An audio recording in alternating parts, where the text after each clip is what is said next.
Always there for it, Evan. Always there. Thanks. I'm so sorry, y'all. Welcome to my kitchen. I'll have to start over now. Welcome. I think the volume is on now. Give me a thumbs up if you can hear me. Yes. Good one. No sound though. Thanks, Nancy. Always coming in hot with the jokes. I love it. I love it. Okay, give me 1 second. Let me just make sure we're all good here. Yes. Okay. So we're making nachos tonight. And I was just saying that you might already know how to make nachos. It's a pretty foolproof, simple recipe. There really is no recipe, right? You just kind of wing it, throw whatever you want on the nachos, call it done. But I always think it's fun to just watch other people make nachos or look to see what they put on their nachos because it's always a little bit different. And so I just like to imagine what it would taste like if I did it their way. So I'll be showing you how I usually make my nachos. As you can imagine, it's pretty veggie heavy. So what I'm going to be using is, let me show you. Sorry guys, let me just make sure all this is good.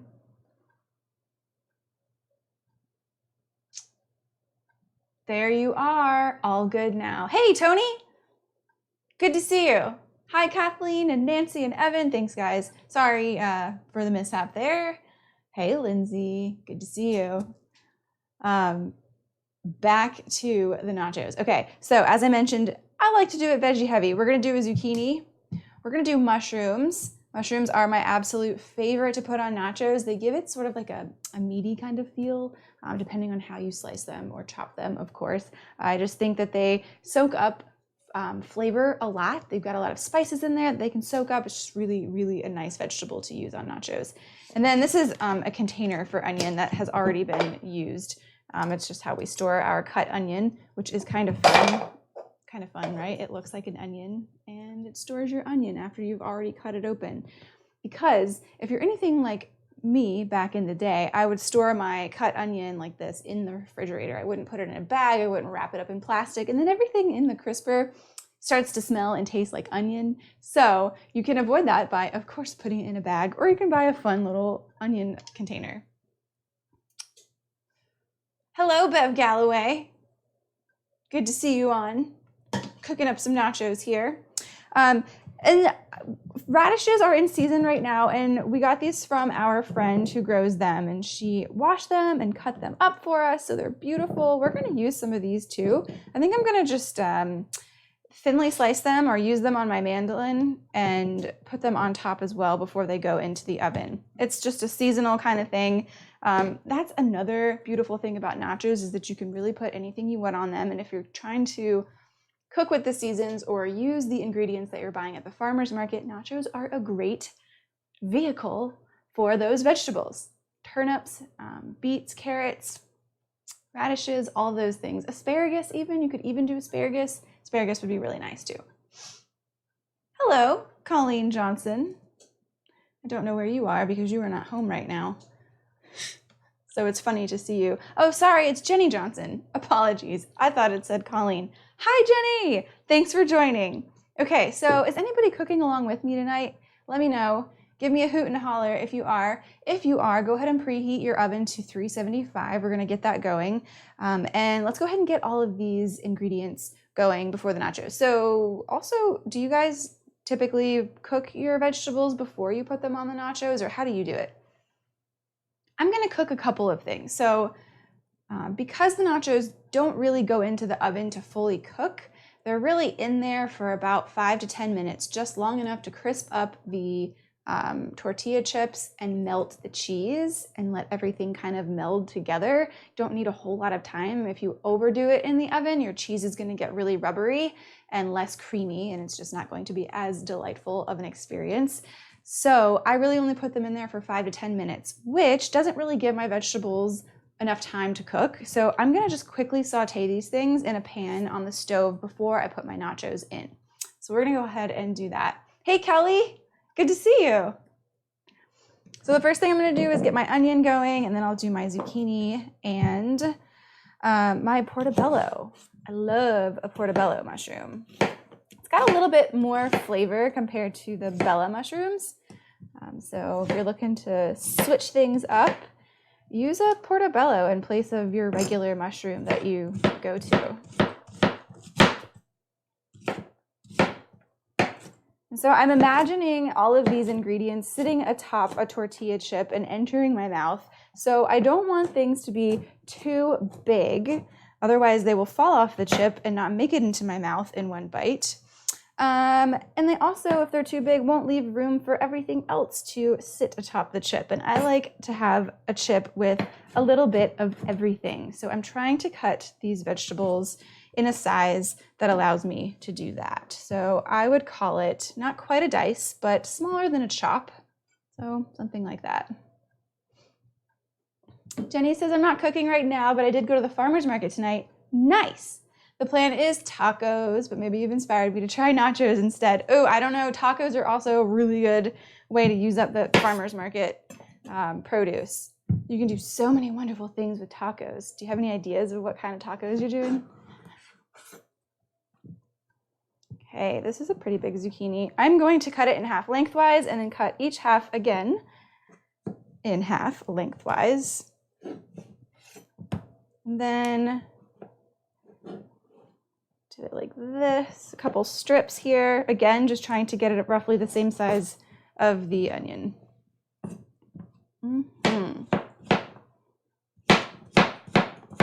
Nachos are also a great way to just eat more vegetables.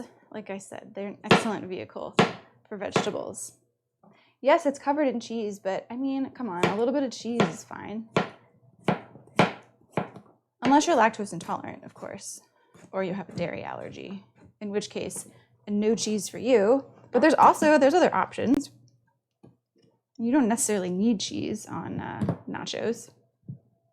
I like to put a lot of stuff like this on the nachos too because it makes them go a little bit farther, and we have 4 people here at home that are going to be eating the nachos tonight.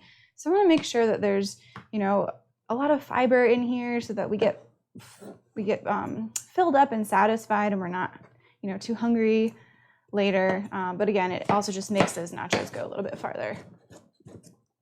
Okay, before I get these mushrooms going, I'm going to head over to the stove and add a little oil into my pan and heat my pan up.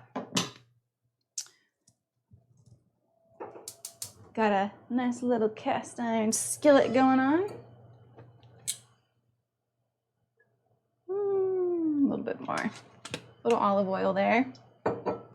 And this is what I've done to prepare for my nachos. So it's just one sheet pan.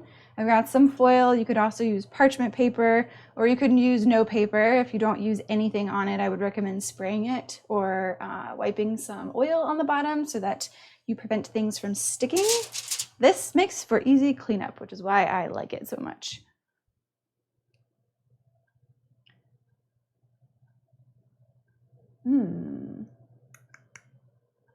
Okay, so we've got these. We've got onions and zucchini. I'm gonna go ahead and I'm gonna rinse these 2 mushrooms here. They're a little bit dirty. And to make your life easier, if you're kind of crunched for time in the kitchen or you aren't really comfortable chopping up vegetables yet, you could buy the bags of pre-chopped vegetables that they have in the produce section of your grocery store. So there's always onions.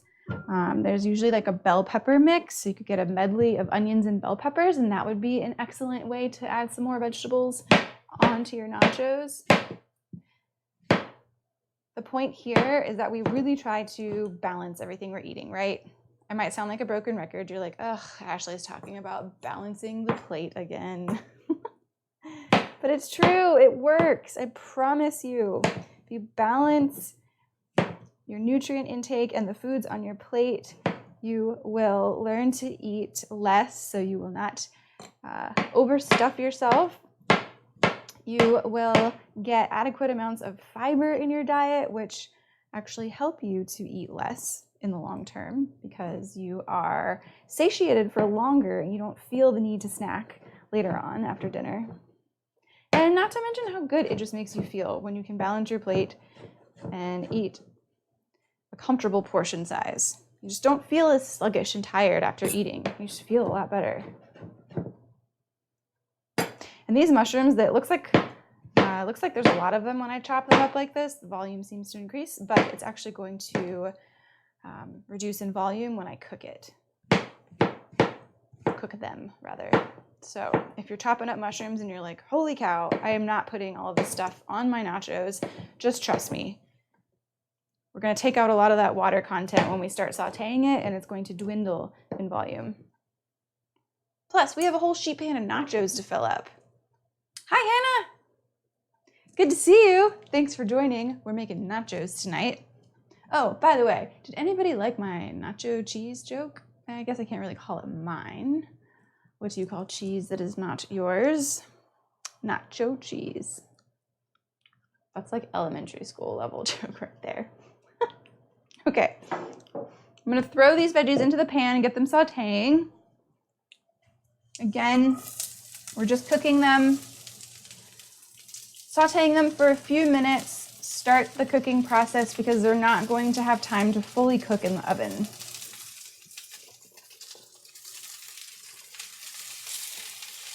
Wonderful. I'm going to saute these two first, and then we'll throw the mushrooms in. Oh, it smells so good already. A little bit of salt here.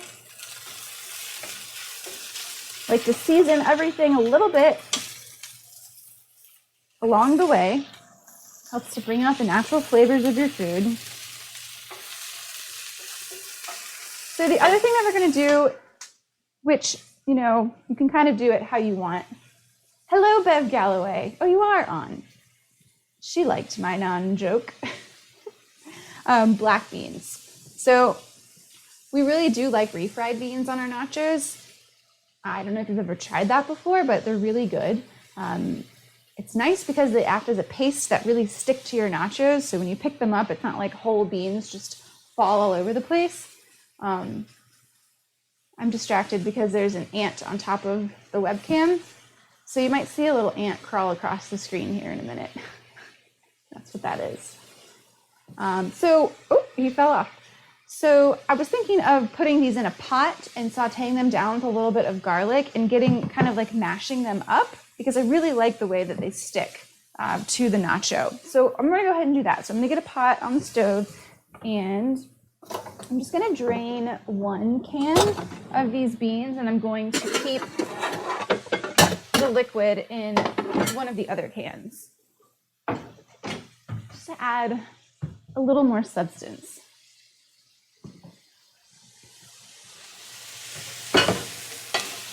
What kind of spices do you all like to use on your nachos? I think we're gonna use some cumin tonight.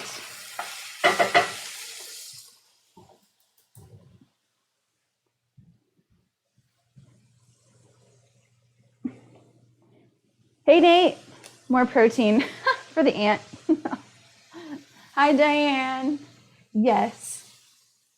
Why are you always late to class, young lady? I'm just kidding. Okay, so we'll add this can.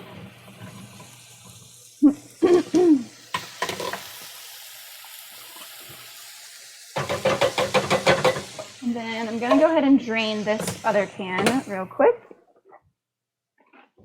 And even if you don't have black beans, don't feel like you can't make nachos. You can make nachos with any kind of bean, especially if you don't have an animal protein. Let's say you don't have chicken or beef or pork and you think that you can't make nachos, you can still get your protein from the beans. So even if it's like kidney beans, white beans, chickpeas, doesn't have to be black beans.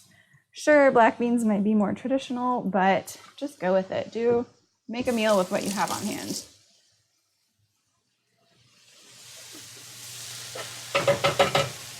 Awesome, okay.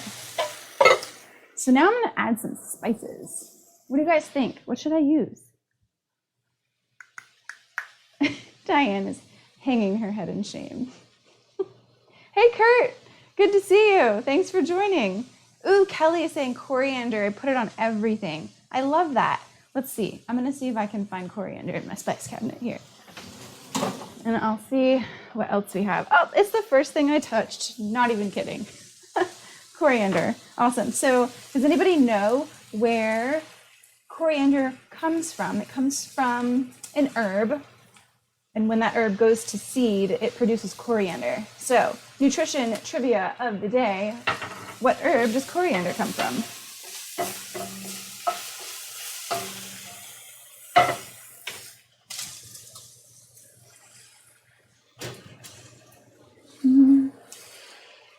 If only I could play the Jeopardy music.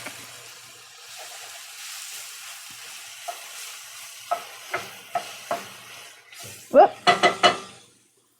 Oh, the dogs will get that. All right, some coriander. I'm gonna just throw this stuff on everything. Oh, it smells so good. All right, what else do we have? So we have this Penzies Spices chicken taco seasoning, which is really good. It's got a blend of chili powder, cumin, what else? Paprika, garlic powder, Mexican oregano, and jalapeno powder. Add a little bit of that because that sounds delicious. That was more than a little bit, but spices are good for you, right?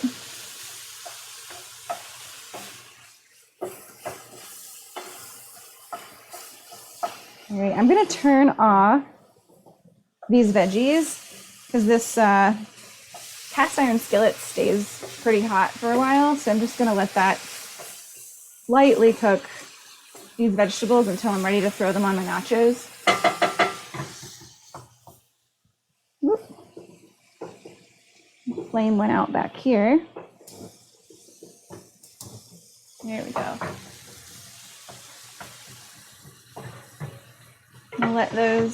We'll let those come up to a boil and just get some of that liquid off. I like to cook it in the liquid though because I feel like it tastes better and it's a little bit more moist.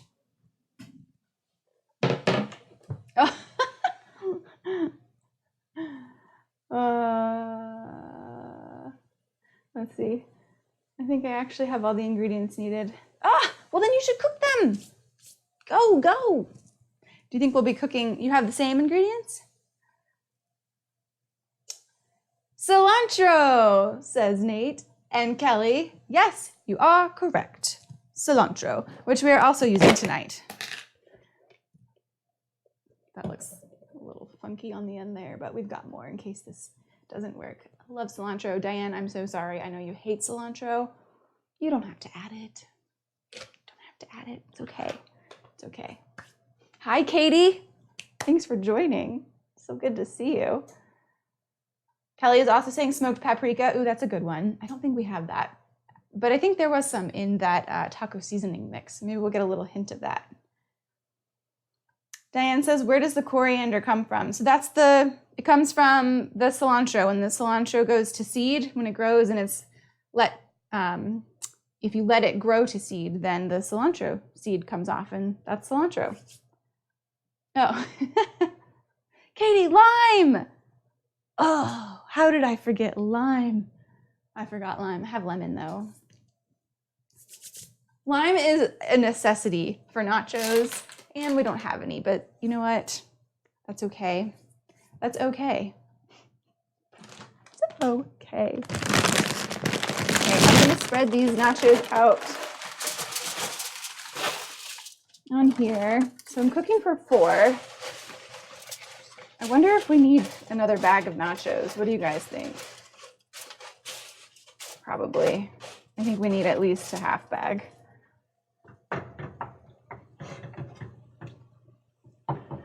So I'm trying to just mash these up a little bit because like I said, I want them to be, I like them a little mushed. Let me get a little smasher. Got one of these guys. Because I like, as I said earlier, refried beans. So I want to try to mimic that a little bit.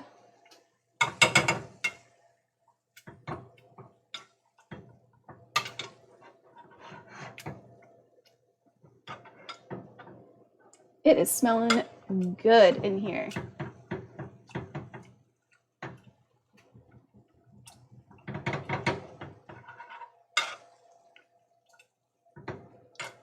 cool. Let that cook a little bit longer. And this nacho situation, Mo Nacho, I agree. Kelly, taco seasoning sounds amazing. They used to have a Penzies store on Park Avenue, but apparently it closed. Oh, bummer. I've actually never been to a Penzies store, but Colleen orders quite a few spices from Penzies from time to time, and so she got that one, and it's so good. So good. I love their spices. They're delicious. I love their mixes, because that's the thing that I think is hard for, well, I mean, I have trouble with it too. Blending spices and making, you know, your own kind of spice mix that you really enjoy. I like getting a pre-made mix because it just introduces me to new ways of mixing spices, so it's nice. I agree, Kurt. Mo Nacho. Oh, you have limes. I'll trade you. Trade you some cilantro for a lime.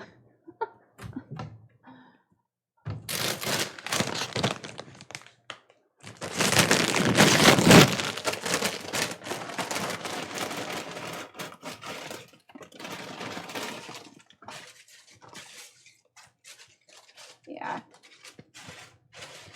Whoop. Oh no. Chip down. And I got mushrooms on the floor. Okay. Stepping on them now. I'm surprised the dogs didn't come by. Kiki. You want a little mushroom?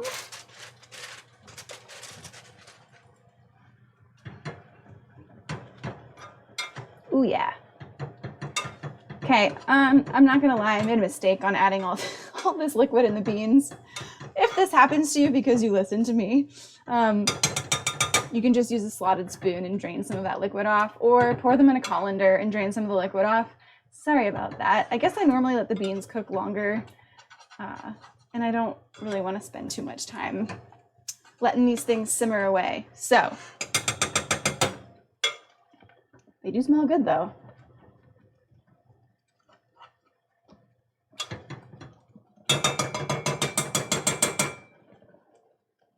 Cool.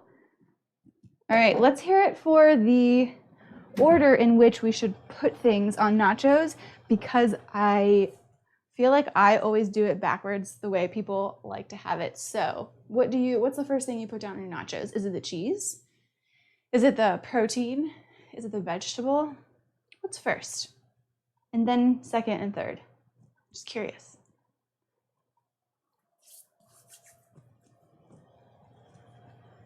While you're writing that, I'm going to quickly mandolin some of these radishes, because these puppies are going on. And they're going to be sliced so thin that you can't even really taste them, but they're on there, and you're getting the nutrition from it, and they're pretty. So that's why I'm using them. Hey, Ernie. Ernie, I am doing so great tonight. Thank you for asking. How are you? How are you? I am making nachos, so that's probably why I am doing so wonderful tonight. So I see we have a couple of new people on. So just to give you a quick, give you the DL on what Cook With Me TV is. Yes, it is a show, and you can sit back and watch me cook and learn about nutrition and cooking healthy meals, but you can also cook along with me. So I post the ingredients ahead of time. Sorry, this mandolin's getting a little squirrely here. And so you can get your ingredients out and cook along with me in your own kitchen. Especially if you are wanting to cook more healthy meals and you're not sure where to start, you're not sure really how to do things in the kitchen, cooking along with me live gives you the opportunity to ask me questions along the way if you have any, and really just have a buddy in the kitchen with you. I know that I can't actually be with you physically in your kitchen, but we can do it like this virtually, and it is very much like the same thing. So I hope to answer any of your questions and really help you to get back in the kitchen and make healthy cooking simple. Ernie says he's doing pretty good and well. Awesome. Bev is saying cheese first, middle, and last. So all the cheese always at every step. Diane, chips first. Okay, we got that one down. We got the chips first. Oh man, everyone is saying cheese first. See, I do it backwards. I don't do cheese first. Should I be? Now I don't want to because I kind of want to show you a different way. This is very interesting. I'm not sure what to do. I think I'm going to, I'll show you the way that I do it.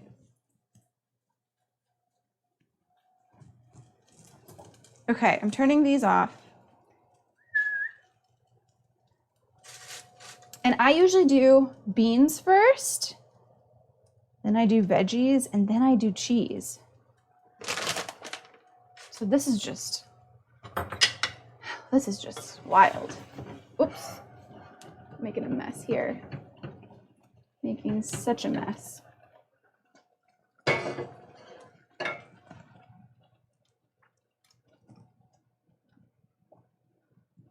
Okay.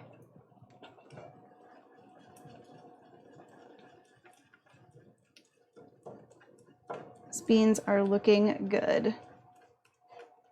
I'm gonna let them cool down for just a second so that I can, that way they'll thicken up and they won't be as liquidy. So I'm gonna let them cool off and I'm gonna grate the cheese real quick. Of course, if you want to save some time, you can buy pre-shredded cheese. But I am not doing that today, and I'm using a Colby Jack. What do you guys like? Bev is saying we want to see it your way. Your way best. Okay. I don't think my way is best. It's just how I do it, and I want to share it. Although I see what you guys do, like putting the cheese on first. It helps everything kind of stick together, and the nachos don't go all over the place. All right. Here we go. Sharp cheddar. Ooh, love sharp cheddar. Oh yeah. Bev, I want that mandolin. I will buy you the mandolin, Mother. It's a great mandolin. You have to be careful though. You can't blame me if you slice your finger. Kurt, who cleans when you are done? Well, we all share that responsibility. Normally though, my husband and father-in-law will do the cleaning if I do the cooking, and vice versa. If someone else cooks, then I'll clean. If it's an especially messy night though, I feel kind of bad because I've used, like every pot and pan in the kitchen, every bowl, plate, and spoon. I'll help. Ernie, for your insurance, do you take Life Shield? No. I don't, which insurance? I've never heard of Life Shield before. Katie, fun fact, pre-shredded cheese has a wax film on it and doesn't melt as ooey gooey as blocks of cheese that you shred yourself. Hey, thank you for that, Katie. I actually didn't know that it didn't melt as well. There are other reasons I don't use pre-shredded cheese, but that was not one of them, so thank you for that. And we all know that we want that ooey gooey cheese. Kurt is saying fair trade. Yes, it is a fair trade, I think. Kelly, did you buy your mandolin on Amazon? I did. It is a Ben Reiner. This is what it looks like. It comes in a couple of other colors too. Says it right here. I don't know if you can read it. Super Ben Reiner. You can't read that. Let me type it in. Ben Reiner. Cool. Okay. Diane, yeah, Knuckle Buster. I've been there. It is not fun. Whoop. Okay. Beans. And again, for those of you who have tuned in, I've got my oven preheated to 375. These are a little easier to spread too compared to your refried beans, if you ever do refried beans, which I do highly recommend because it's delicious, I do thin those out with just a tiny bit of water just to make them spread out a little bit easier on the nachos. Otherwise, you've got like huge clumps of beans in one area, and then some chips don't have anything on them.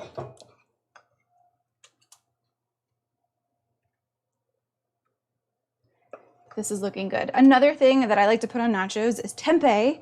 I stopped at Aldi before I came home tonight, and they didn't have tempeh there, so that's why I'm not using tempeh, but normally I'll crumble it up. You can pulverize it in the food processor to make it super, super crumbly and it resembles ground meat. And then you could throw it in with your veggies if you wanted to with all those seasonings, and that's another great source of plant-based protein. Just another fun thing that you can add onto your nachos. And if you've never tried tempeh before, might be a great first way to try it.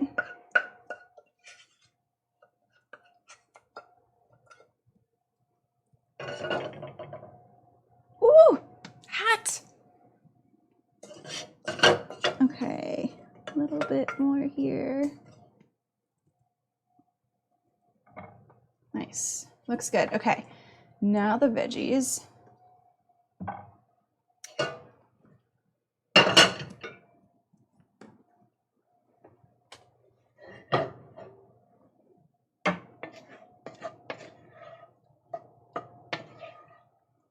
Ooh, these look so good. Could do peppers on here. Could even do like a summer inspired nacho topping of like corn, tomatoes, okra for all you South Carolinians. It's not Mexican, but it doesn't matter.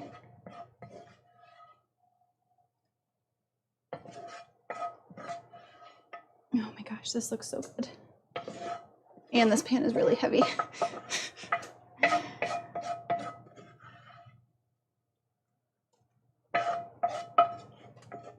Okay.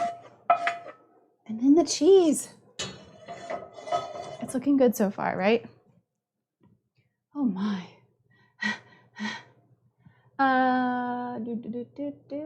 I've been wanting one since yes, I know. I think you mentioned it before, Kelly. They're pretty affordable too. I think they're only like, I don't know, $30. It's not too bad. And they're really, really good. It's a Japanese brand. Japanese make really good, high quality products. So I am in support of that brand. Ernie is saying Agile Health Insurance. No, I've never heard of it. I don't know. Kurt, holy guacamole. Oh yes.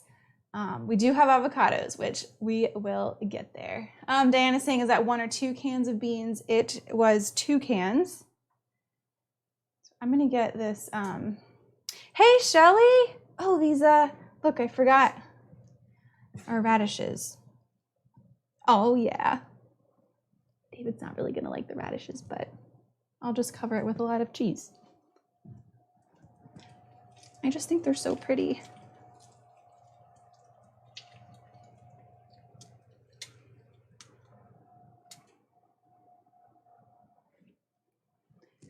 Okay, and then the cheese, which I did a whole block of cheese. Do we think that's going to be enough? I think so. I hope so.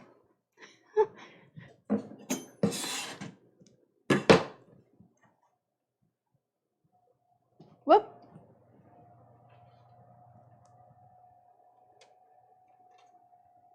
Uh-oh, I don't know. Is this gonna be enough cheese? Do I need to do more cheese? Oh my goodness, I might need to do a little bit more cheese.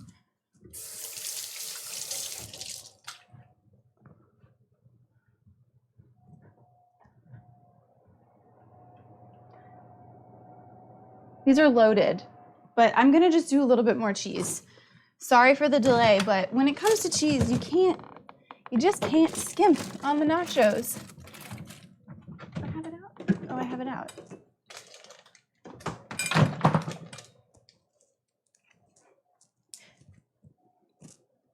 Can't skip. Never enough cheese, I know. Diane, what will you serve with this? Oh, nothing. Normally it's a side salad, right? we won't really be serving anything extra with this, honestly, because we're gonna eat a good portion of the nachos, and the nachos themselves are quite balanced. They've got protein, they've got lots of fiber from the vegetables. There's some fat on there from the avocados and the cheese. And you know, it's a well-balanced meal itself. So the thing about these meals, and I think pizza is kind of the same way, right? Like pizza is technically balanced if you have vegetables on it. If you do like a cheese pizza with onions and peppers and mushrooms, for example, it's probably not going to be a full serving of vegetables. So if you make your pizza at home, I always say load up your pizza with veggies if you don't think you're going to have a side salad or a side of vegetables with it. That way, at least you're getting in a good portion of vegetables. But for these meals where they're considered combination meals like this, where sometimes you don't have a side dish, it's about using those intuitive eating techniques to just make sure that you don't overindulge on them, because that's really where we get into trouble and don't feel very good after we eat pizza or nachos or Mexican food. It's because we eat too much of it. So if we can eat slowly and be aware of how full we're getting and stop ourselves when we're comfortably full and not overdo it, then we're going to be doing ourselves a favor. It's just a lot healthier to eat that way. Okay, I think that was the perfect amount that I needed. Okay, let's get this puppy in the oven here. And since everything is mostly cooked, again, just giving it some time to melt that cheese and crisp up the chips. And in the meantime, we can prepare the toppers that are gonna go on top of our nachos. Michelle is saying, this looks amazing. How are you? I hope you're doing well.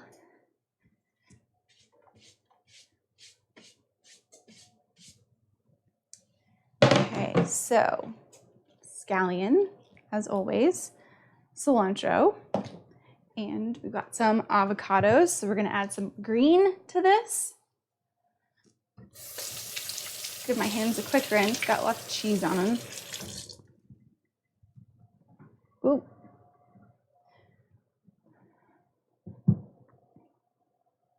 If you were, and to further answer your question, Diane, if you were going to have nachos that didn't have a ton of vegetables on them, you know, maybe it was just cheese and chicken, and then you piled on, you know, sour cream and whatever else, and you didn't really have any vegetables as part of your meal, that would be a good opportunity to serve a side salad with it, or have a side of cooked vegetables. So vegetables is really what I like to push when eating and cooking at home. Instead of thinking about all of the things that you feel you can't have, all of those things you feel you have to remove, shift your perspective and instead think about all of the things that you can add. So you can add vegetables, you can add scallion, cilantro, you can add healthy fats, avocado. So think about all the things you can add, not so much as the things that you're taking away. And I promise you, healthy eating will become much easier.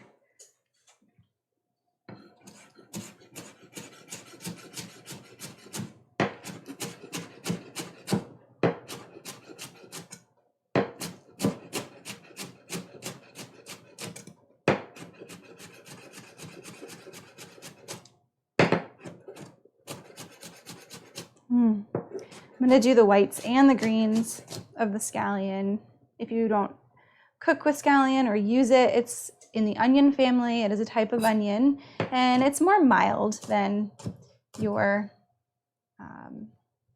root onions or your big bulbous onions are. The whites of these are going to be more potent in flavor compared to the greens. So just know that. A little more bite to those guys. All right, and then we've got our cilantro here. I'm gonna give this a quick rinse. Got a little starting to turn. And what I'm gonna do is just chop up. I'm not even gonna like take the time. I mean, if you wanted to, you could take the time to pick the leaves off of each stem here. But what I'm gonna do is just chop it all up with the stem in it. If you dice the stem enough, you're not even going to be able to tell that there is cilantro stem on top. Plus, it adds a little bit more of a texture difference. It's going to be good. It's going to be wonderful. Oh, Kurt, that's a good idea. Rice, you could have some rice. Yeah, definitely. Whenever I think of rice and Mexican, my mind always goes straight to like rice bowls. So having some rice with maybe some black beans or some other protein on there, some other cooked vegetables, and then topping, essentially topping your bowl how you would top your nachos or your tacos. So avocado, scallion, all that good stuff.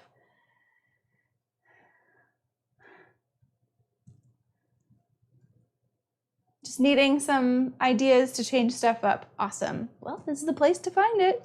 Come cook with me one night. Diana's saying, I want to learn how to chop like a chef. Okay, well, I'm not a chef, but I know a couple tricks here. You can hold your knife in one of two ways. One way is holding the beginning of the knife blade with your two fingers. You kind of pinch it like that, and then you wrap your hand around the handle, and you can use a couple of different motions. There's a motion where you anchor the tip of your knife into the cutting board and then just chop away, keeping that tip down. Or you would lift your knife up and chop like that. I feel a little bit more secure when I hold my knife like this and just kind of pivot the knife on the end, on the tip there. So that's one way you can hold it. Another way is to hold the handle and then place your index finger on top of the blade like that. Apparently this is like the most professional way to hold a chef's knife, but for me, it doesn't feel very comfortable, probably because I'm just not used to doing it. But that is another way that you can hold it, and it does provide a little bit more stability as well. I think the type of knife really matters too. I really, really love the knife. This knife, it's a Shun brand, S-H-U-N. I recommended one to my mom, and she has one now, and she loves it. Right, Mom? You can attest to this. But they're really, really nice knives. They're a little bit heavier in the handle, and the blade is very, very light. It just makes chopping very, very easy. Sure. Bev, how long do you bake the nachos? 5, maybe 10 minutes, 5 to 7 minutes. Really just enough to let that cheese melt. Don't want to over melt the cheese or burn the cheese. So I'm going to keep an eye on it, but not too long. And we'll cut these avocados open.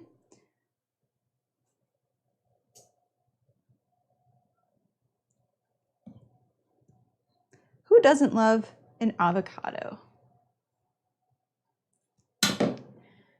Could also make guacamole. I think Kurt mentioned holy guacamole. That would be good. Look how beautiful these are. Oh my goodness. They're perfect. Beautiful. And I like to just run my knife down like that. You can slice them like that. You can chunk them however you want. Has anybody ever made an avocado rose before? I went down a rabbit hole on Instagram the other day, like you do, and somebody was making an avocado rose. I could watch people do that for hours. It's very dangerous. Yes, Bev loves the knife.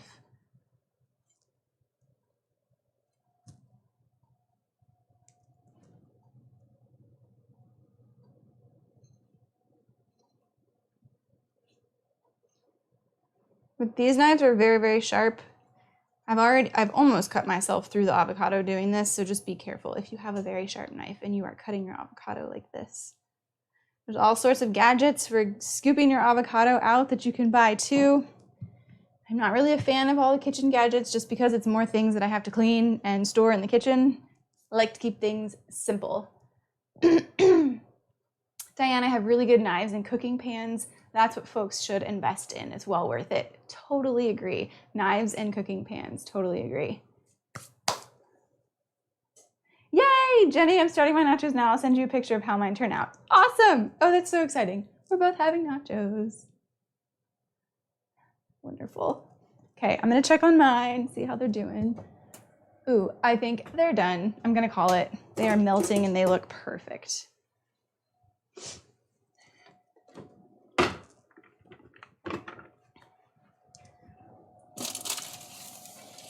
Oh, it's so heavy. Look at that. Beautiful. Now for all the green. Got our scallion and our cilantro.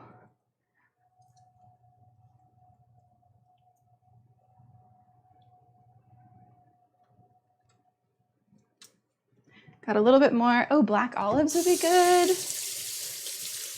My husband loves black olives. He will eat them on any and everything.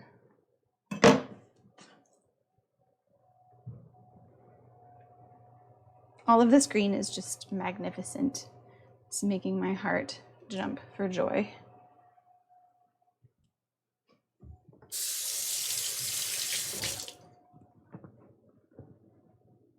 Beautiful. Okay, I'm gonna bring those nachos over here so I can dish out the avocado.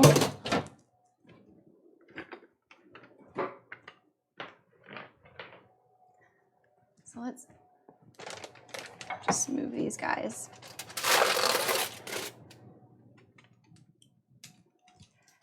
Over here.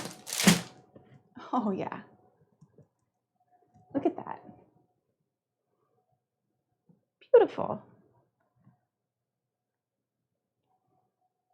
Hey, Jeannie. It's been a while. Where you been? Where you been? Kelly, is the recipe posted on your site? No, the recipe is not posted. We do have a couple of different nacho recipes on the site though.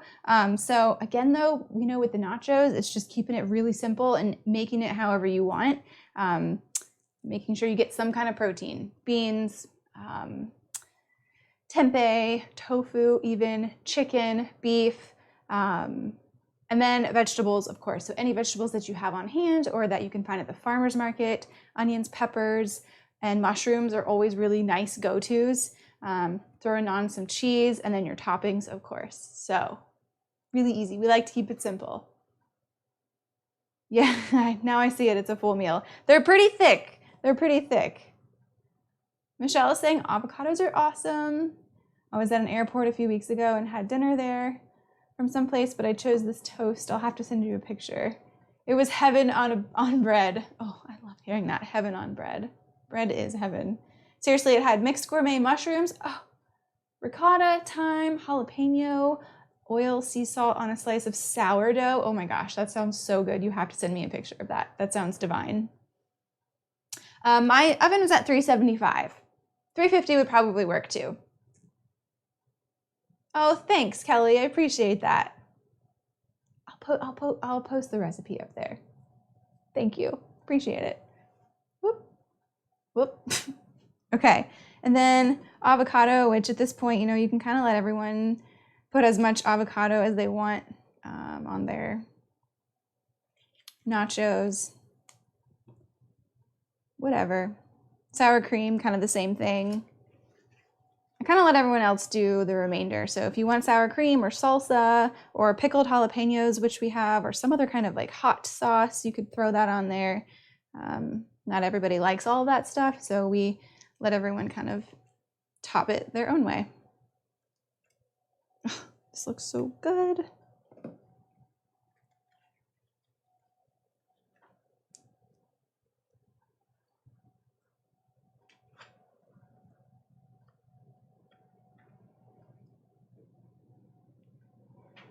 Nice. Looking good, looking good. What do we think? It was pretty easy, right? Took a little bit longer than I could have.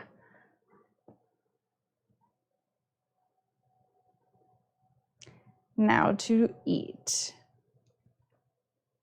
It's always hard to choose the first bite off of the tray, isn't it? It's like, this one's super cheesy. I could have this one. Ooh, but this one has all the toppings on it. This one is super cheesy. Okay.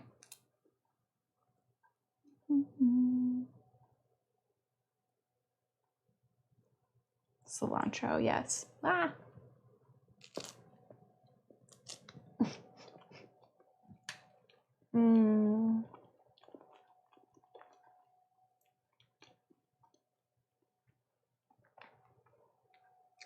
There's just nothing like nachos. And you know, I'm gonna say it. Nachos made at home are always 10 times better than nachos you get out at a restaurant. Hold me to it. Find me a restaurant that makes nachos better than we can make at home. They never put enough vegetables on them at restaurants. That's what I want.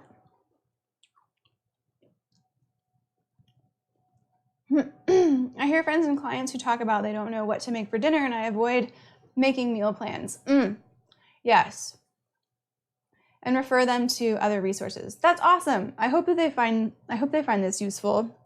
I totally get what you're saying about meal plans.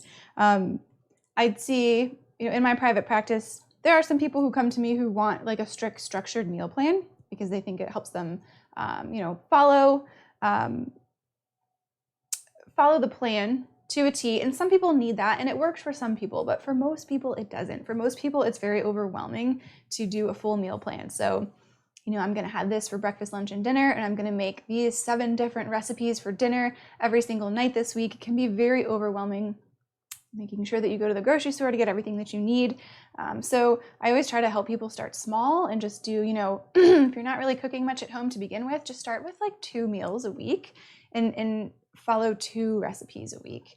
That just keeps things a little bit more simple, less overwhelming, and then build from there. So once those 2 meals a week cooking at home become very easy and simple, then add on another one. Do that for a while until that feels comfortable, and then add on another one.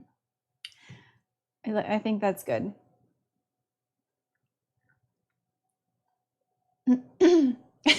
I'd eaten half of it before it made it to the table. I know, like I'm probably going to do here. Okay, I'll wrap it up and let y'all eat dinner and get back to whatever it is that you're doing. Thank you so much for joining. Again, tonight's show was on Tuesday. It's normally on a Wednesday, but I won't be here tomorrow night, so did it a little bit early this week, but tune in next Wednesday. Also, I'm going to be going live on YouTube and Instagram here in the coming weeks. So if you are an Instagrammer or a YouTuber and you prefer those networks more so than Facebook, you can also find us there. So enjoy your nachos, Jenny, and anybody else who made nachos tonight. And I will see you next week. Have a great weekend.